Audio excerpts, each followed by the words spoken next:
Well, you mentioned Hallie Ray, and can you tell us a little bit about how y'all met and where the song Hallie Ray Light, where that kind of came into And play? the song came from really our whole existence together. It comes from a buddy of mine, Gus West. He's a real good cowboy out of Stanford, Texas. Lives out in Albany, and uh, I was playing the Coleman Rodeo one time, which I think is the oldest rodeo in Texas, and out there, I think it's in Stanford, Texas, and played it a couple of years, and got to know Gus. He was younger than me. He was only like 20 when all this was going on. He was one of the booking the rodeo, Right.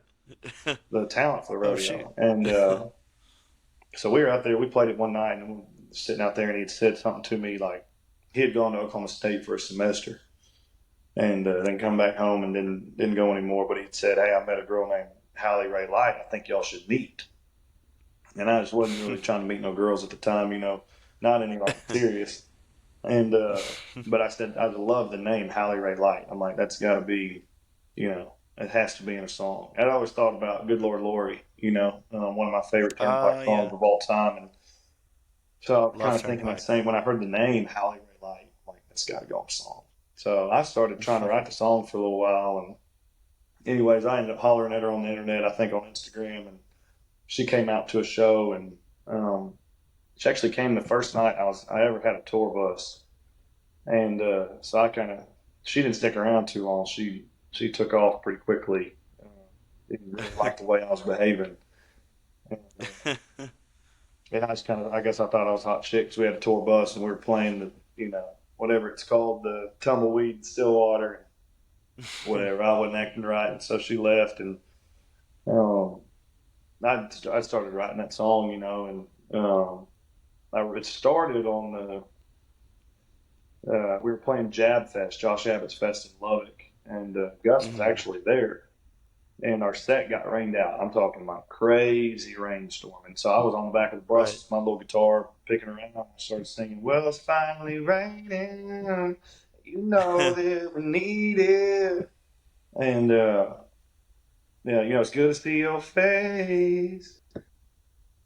And I started writing that first verse, and then I remember I did a little recording on my phone. I got home the next day, and it's kind of middle of the day. I remember I was strumming, and I started singing "Good Night, Mhm. Hallie Ray," and I was always hollering at her, texting her, and I would text her, "Good night, Hallie Ray Light," and so that's kind of where the hook of the song came from. And then, Right. she kind of threw me for a loop for about 9 months. She wasn't really serious about it. She kind of didn't really want much to do with me, and she told me I scare her.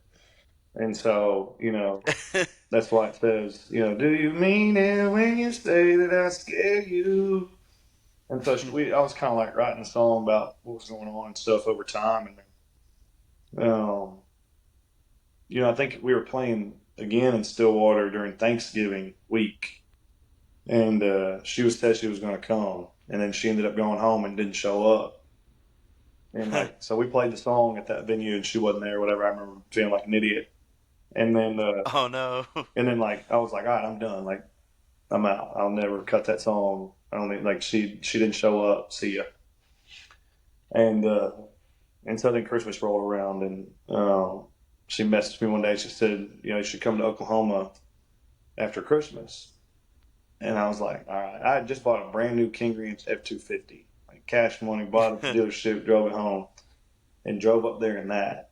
And so pull up to this house in Oklahoma like the day after Christmas. Her dad walks in. I'm like this 24, 25-year-old kid in a $80,000 pickup truck, probably look like a jackass. And but he's actually at my house right now, downstairs watching a movie, and probably one of my best friends. So it all turned out well. But we started dating on our first Right. date, and ended up cutting that song, and we play it every now and then.